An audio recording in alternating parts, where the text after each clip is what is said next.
नमस्कार मित्रमैत्रिणींनो, आपली सखी यूट्यूब चॅनलमध्ये आपलं स्वागत आहे. आपण पापलेट करी बनवणार आहोत. हा पापलेट बाजारातून ताजा ताजा मी घेऊन आलेली आहे. आता याला आपण स्वच्छ कापून याचे तुकडे करून घ्यायचे आणि मग या करीसाठी लागणारं वाटपाचा मसाला मी सगळा इथे घेतलेला आहे. एक ओला नारळ अर्धी वाटी घेतलेली आहे, कोथिंबीर घेतले, नंतर लसूण आणि अद्रक घेतले, अर्धा कांदा आणि हा टोमॅटो माझ्याकडे खूप मोठा टोमॅटो आहे म्हणून मी त्याचा अर्धा भाग करून घेतलाय. धणे घेतलेत आणि ही लसूण आहे, ही आपण फोडणीसाठी वापरणार आहोत. लसणाची ग्रेव्ही पण चालेल किंवा चेचून त्याचा क्रश करतो तो पण चालेल. आता आपण हे वाटून घेऊया आणि पापलेटला कापून घेऊया. आता मी वाटप चांगलं बारीक करून घेतलेलं आहे. ह्याच्यामध्ये चांगलं बारीक वाटप करून घ्यायचंय आणि पापलेट स्वच्छ धुवून साफ करून घेतलेलं आहे. त्याच्या आतमधलं डोक्याचं वगैरे सगळं काढून साफ करून घेतलेलं आहे. आता आपण फोडणी द्यायची आहे पापलेट करीसाठी.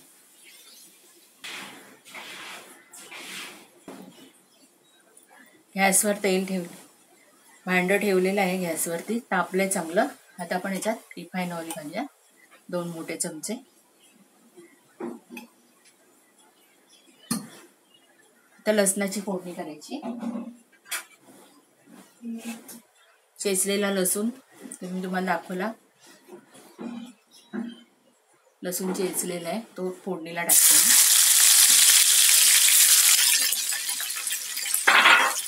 आता हा लसूण आपला कळतोय तर त्याच्यातच मी सगळं घालणार आहे लाल तिखट वगैरे, कारण तेलामध्ये जेव्हा आपण लाल तिखट वगैरे घालतो तर त्याला चांगला काय येतो, तवंग येतो.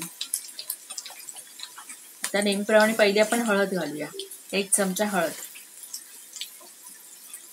तुम्हाला असं वाटतं की फोडणी करपते तर तुम्ही गॅस बंद पण करू शकता. मी गॅस बंद करते. 1 चमचा लाल तिखट घेतले.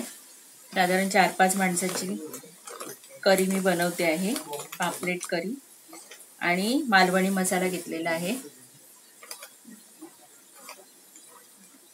2 चमचे. नंतर आपण मीठ घालूया चवीप्रमाणे. तुम्हाला जर हे तुम्हाला जास्त माणसांची करायची तर जसं मी 4 माणसांसाठी जेवढं घातलंय तर तुम्ही त्याच्या डबल घाला. आता तेल सुद्धा डबल घालायचंय. आता आपण वाटप जे केलं होतं, चांगलं बारीक वाटप केलं होतं ते मी याच्यामध्ये घालते.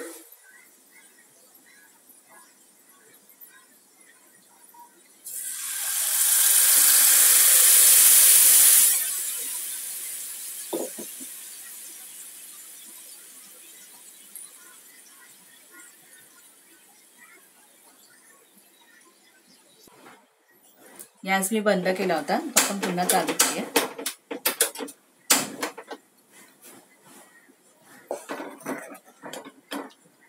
त्याला एक चांगली उकळ येऊन द्यायची. ह्याच्यामध्ये हे आपण पापलेटचे तुकडे घालूया.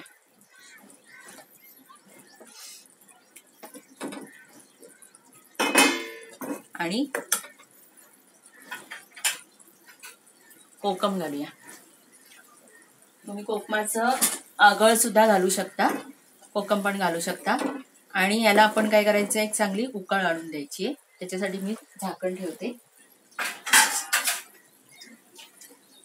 आणि गॅस बारीक ठेवायचे.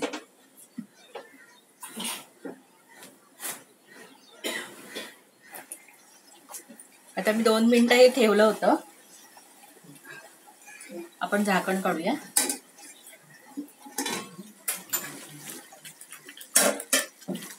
चांगली उकळ आली.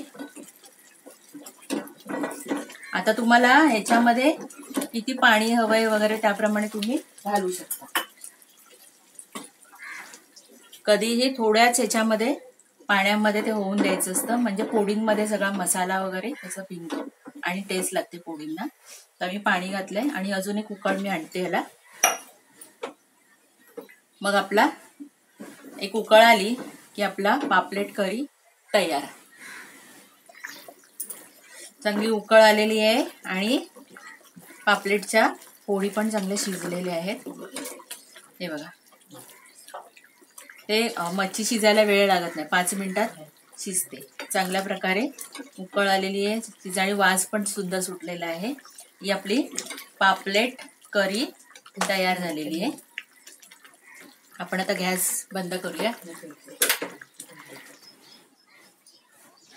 ही झाली आपली पापलेट करी तयार. तुम्ही अशी बनवा, खाऊन पहा, दुसऱ्यांना खायला घाला आणि माझ्या आपली सखी यूट्यूब चॅनलला लाईक करा, सबस्क्राईब करा. पुन्हा भेटूया नवीन डिशसह. जय माताजी.